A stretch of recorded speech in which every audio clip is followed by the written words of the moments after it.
नमस्कार दोस्तों। स्वागत है हमारे channel light of law and legislature पर। यहाँ हम बात करते हैं सोशल मीडिया के माध्यम से साइबर क्राइम, कानूनी पहलू और आपकी सुरक्षा की। आज के डिजिटल युग में हर कोई इंटरनेट से जुड़ा है, लेकिन साइबर स्पेस जितना सुविधाजनक है उतना ही खतरनाक भी। यही कारण है कि हमारा उद्देश्य है लोगों को साइबर अपराधों के बारे में जागरूक करना और उनके लीगल राइट्स की जानकारी देना। इस सीरीज का लक्ष्य है आम नागरिक, खासकर युवाओं और महिलाओं को अलर्ट करना, आपको बताना कि सोशल मीडिया पर online frauds, hacking, fishing, identity theft से कैसे बचें, और यदि आप पीड़ित हो जाएं, विक्टिम बन जाएं, तो कौन से कानून आपकी मदद कर सकते हैं। साथियों, आज एक बहुत संवेदनशील क्राइम स्टोरी हम लेकर आए हैं। साथियों, क्या कोई महिला सिर्फ प्यार के नाम पर अपना सब कुछ लुटा सकती है? क्या सोशल मीडिया फ्रॉड सिर्फ एक तकनीकी अपराध है या भावनाओं का शोषण भी? आज हम बात कर रहे हैं एक ऐसे साइबर फ्रॉड केस की जिसमें महिला ने विदेश में रहने वाले एक व्यक्ति से सोशल मीडिया पर बने एक प्रेमी पर भरोसा करके 50 लाख रुपए गंवा दिए। लेकिन असली अपराधी कौन था? इसके पीछे क्राइम रैकेट कैसे काम कर रहा था? कैसे की गई इतनी बड़ी ठगी?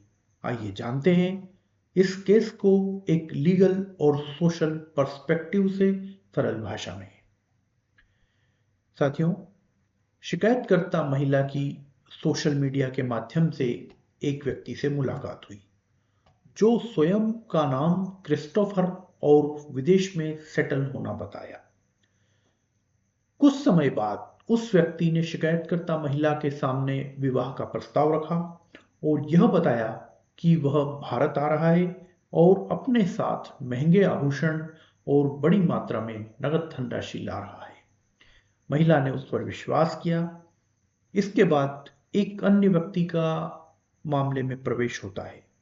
आरोपी ने एयरपोर्ट अथॉरिटी, कस्टम विभाग और पुलिस अधिकारियों के नाम पर शिकायतकर्ता महिला को कई फर्जी कॉल किए और कहा कि क्रिस्टोफर को आभूषण और नकदी के साथ हिरासत में ले लिया गया है।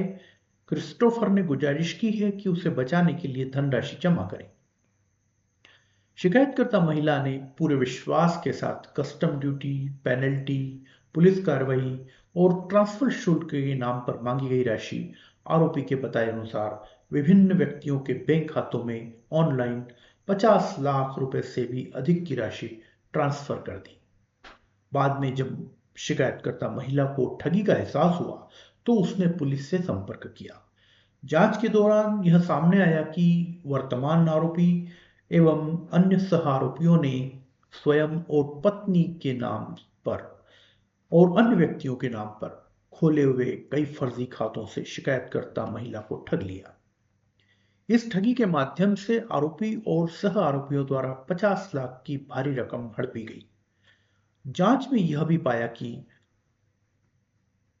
4 लाख रुपए की राशि वर्तमान आरोपी के खाते में ट्रांसफर की गई। पुलिस थाना साइबर सेल में भारतीय दंड संहिता 1860 की धारा 467, 468, 419, 420, 201, 120 बी, 34 और सूचना प्रौद्योगिकी अधिनियम 2001 की धारा 67 डी के अंतर्गत अपराध पंजीबद्ध किया गया। आरोपी 2021 से न्यायिक अभिरक्षा में है। आरोपी द्वारा दंड प्रक्रिया संहिता 1973 की धारा 439 के तहत जमानत याचिका प्रस्तुत की, जिसमें आवेदक की ओर से अधिवक्ता ने यह तर्क दिया कि आवेदक निर्दोष है और उसे झूठा फंसाया गया है, वह जेल में है, 2 वर्षों से अधिक समय से निरुद्ध है। उसकी पूर्व में जमानत याचिकाएं वापस ले ली और जांच पूर्ण हो चुकी है, चालान पेश कर दिया है। प्रोसिक्यूशन ने शिकायतकर्ता की गवाही करवा ली और उसने आवेदक के खिलाफ कुछ भी नहीं कहा है। एफआईआर विलंब से दर्ज की गई और उसके पीछे कोई संतोषजनक कारण नहीं दिया गया है। कोई प्रत्यक्ष साक्ष्य उपलब्ध नहीं है जो आरोपी को इस अपराध से जोड़ता हो। यह भी कहा गया कि 4 लाख रुपए की राशि शिकायतकर्ता द्वारा स्वयं आरोपी के खाते में जमा की गई। आवेदक अपने परिवार का एकमात्र कमाने वाला व्यक्ति है। नीचे की अदालत से मुकदमे का अंतिम निष्कर्ष आने में लंबा समय लगेगा, अतः उसे जमानत पर रिहा किया जाए। दूसरी ओर सरकार के अधिवक्ता ने याचिका का विरोध करते हुए कहा कि यह 50 लाख रुपए से अधिक की धोखाधड़ी का मामला है और लगभग 20 लोगों के साथ ठगी की गई है। रुपए 4 लाख की राशि वर्तमान आरोपी आवेदक के बैंक खाते में जमा की गई है, इसलिए वह जमानत पर रिहा किए जाने का पात्र नहीं है। न्यायालय ने पाया कि बड़ी धनराशि उस बैंक खाते में जमा की गई थी जो कि वर्तमान में आरोपी के नाम पर था। इस मामले में 50 लाख से अधिक की धोखाधड़ी वर्तमान आरोपी और अन्य सह आरोपियों द्वारा की गई। पहले भी सह आरोपियों की जमानत याचिकाएं मेरिट के आधार पर खारिज की जा चुकी हैं। न्यायालय ने कहा कि साइबर अपराध दुनिया में दिन प्रतिदिन बढ़ रहा है और आरोपी जैसे लोग धोखाधड़ी कर निर्दोष लोगों की मेहनत का धन हड़प रहे हैं। रिकॉर्ड में उपलब्ध साक्ष्यों को ध्यान में रखते हुए न्यायालय आरोपी को जमानत देने के पक्ष में नहीं है। इस प्रकार दंड प्रक्रिया संहिता की धारा 439 के अंतर्गत प्रस्तुत की गई तीसरी जमानत याचिका खारिज की गई। साथियों, इसमें जो कानून अप्लाई किए गए उसमें भारतीय दंड संहिता की धारा 467 फर्जी दस्तावेज तैयार करना, फोर्जरी ऑफ वैल्यूएबल सिक्योरिटी, धारा 468 धोखाधड़ी के उद्देश्य से जालसाजी, धारा 419 किसी और की पहचान बनाकर धोखाधड़ी, धारा 420 धोखा देकर संपत्ति लेना, धारा 201 अपराध के साक्ष्य मिटाना, 120 बी आपराधिक साजिश, धारा 34 समान उद्देश्य से किया गया सामूहिक अपराध, आईटी एक्ट की धारा सेक्शन 67D इंटरनेट का उपयोग करके फर्जी पहचान और ठगी, सीआरपीसी की धारा 439 जमानत याचिका, उच्च न्यायालय द्वारा नियमित जमानत देने का अधिकार।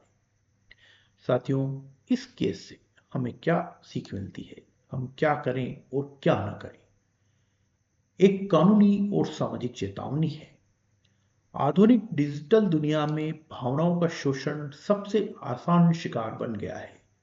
महिलाएं अक्सर सोशल मीडिया पर दिखाए गए झूठे प्यार और विदेशी चकाचौंध में फंस जाती हैं। क्रिस्टोफर जैसे प्रोफाइल, नकली शादी के वादे और इमोशनल ब्लैकमेल, यह सब एक स्क्रिप्टेड जाल है। विश्वास करने से पहले सतर्कता जरूरी है। विदेशी तोहफे, शादी के प्रस्ताव या नगद फंसा हुआ बताकर पैसे मांगना, यह सभी संकेत फ्रॉड के हैं। एक क्लिक आपको करोड़ों के नुकसान में ले जा सकता है। डिजिटल वर्ल्ड में भावनाओं से नहीं, तथ्यों से चलिए। साथियों, इस केस से हमें दो मुख्य बातें सीखने को मिलती है। कानून सबूतों पर चलता है, भावनाओं पर नहीं। इसलिए हर व्यक्ति को सोशल मीडिया के माध्यम से किए जा रहे कार्यों का सबूत रखना चाहिए। साइबर अपराध अब सिर्फ तकनीकी नहीं, सामाजिक और मानसिक खतरा भी बन चुका है। सोशल मीडिया पर आप जिस अनजान व्यक्ति से दोस्ती कर रहे हो, उसके पीछे क्राइम रैकेट हो सकता है। इस बात को ध्यान में रखना आवश्यक है। सोशल मीडिया पर जब कोई भावनात्मक बातें करता है तो सावधान हो जाइए।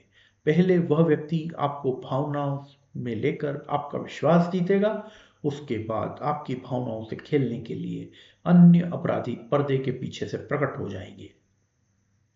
महिलाएं, बुजुर्ग और युवा सभी को डिजिटल स्पेस में सतर्क रहने की आवश्यकता है और अगर कोई ठगी का शिकार हो तो तुरंत रिपोर्ट करें। इस मामले में यही तर्क दिया गया था कि मामले की रिपोर्ट करने में विलंब किया गया और क्यों किया गया। चूंकि सब सबूत मौजूद थे, इसलिए मामले में आरोपियों के विरुद्ध कार्यवाही संभव हो सकी। इसलिए समय पर रिपोर्ट करें, क्योंकि न्याय तभी मिलता है जब उचित समय पर आवाज उठाई जाती है। साथियों, अगर आपको ये वीडियो उपयोगी लगा हो तो इसे लाइक करें, कमेंट करें और शेयर करें ताकि जागरूक हो सकें। सब्सक्राइब कीजिए हमारे चैनल लाइट ऑफ लॉ और लेजिस्लेचर को, जहां हम कानून को सरल और समझने योग्य बनाते हैं। साथियों, लॉ स्टूडेंट, जुडिशरी एस्पायरेंट और सिविल सर्विसेज के छात्रों के लिए यह चैनल बहुत उपयोगी है। मिलते हैं अगले केस में, विश्लेषण में। तब तक के लिए सतर्क रहिए, जागरूक रहिए। साथियों, धन्यवाद।